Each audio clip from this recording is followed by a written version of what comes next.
नमस्कार, गुलिस्तान डोगरी चैनल स्वागत है। ये मैं अज 4 दिन होई गए इत्थे मेला लगे दा एबिनम थिएटर बक्ख-बक्ख थार दे बक्ख-बक्ख कलाकार आई अपनी कलाकारी दस्सा दे ते अज्ज दा प्ले हा चिट्टा सिंह च साढ़े मुक्ख परौहने हे जेह्ड़े इत्थे आए दे। अस उंदे कन्नै गल्लबात करने हैं कि जे ओह् स्कूल दियां किश गल्लां दियां त्रुटियां कड्ढी गेइयां, किश कटाक्ष कीते गए ते स्कूल दे जेह्ड़े चलाने आह्ले जेह्ड़े करता दर्ता अस उंदे कन्नै गल्ल करने। सब तो पैह्ले गुलिस्तान डोगरी चैनल सर तुंदा स्वागत है।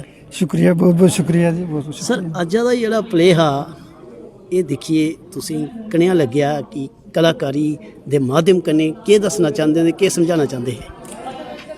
ये 1 घंटे का प्ले जो है ये मैंने देखा और मुझे ये लगा कि आजकल का जो हमारा जो सिस्टम है, एजुकेशन सिस्टम जो है, उस पूरे एजुकेशन सिस्टम को तिनका बा तिनका यहाँ इन्होंने प्रेजेंट किया और सच्चाई प्रेजेंट की है। स्कूल जो हमारा एजुकेशन सिस्टम है उसकी सच्चाई यहाँ इस प्ले के द्वारा जो है हमें दिखाई इन्होंने। सच्चाई देखो किन्नी अच्छी किन्नी बड़ी गल कीती है। जेह्ड़े आपूं स्कूला दे करता दर्तन कई स्कूल चलाते हैं, कई स्कूल दे देखभाल करते हैं, तो वो ये चीज़ आखा दे कि वाकई ये जेह्ड़े नाटक के माध्यम कन्नै किश इन्हें जेह्ड़े कटाक्ष न कीते न।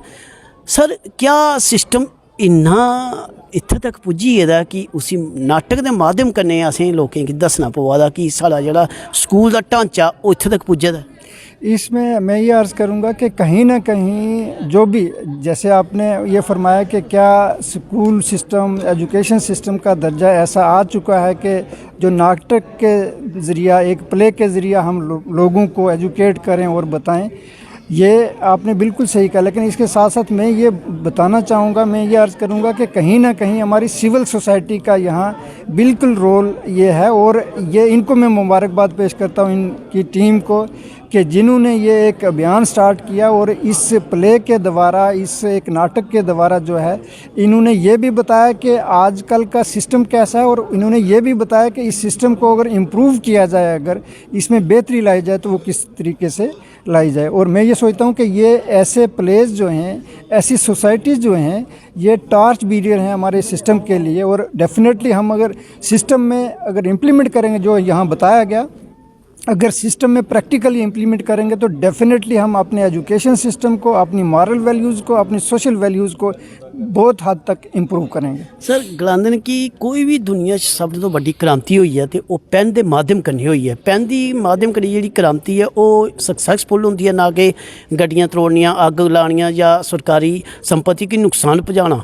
क्योंकि इत्थे एक राइटर ने अपने पेन के माध्यम कन्नै बड़ी अच्छी एक अखां खोलियां पब्लिक दी भी, और स्कूल के माध्यम कन्नै सरकारी टीचर की, सरकारी उहदे सारे टीचरें की एक शिक्षा के माध्यम कन्नै दस्सेआ जाता कि क्या स्कूल का जो ढांचा इस हालत तक पुज्जी गेदा। ये पेन के माध्यम कन्नै कटाक्ष हा, इहदे उपर केह् सोचना चाहता कि?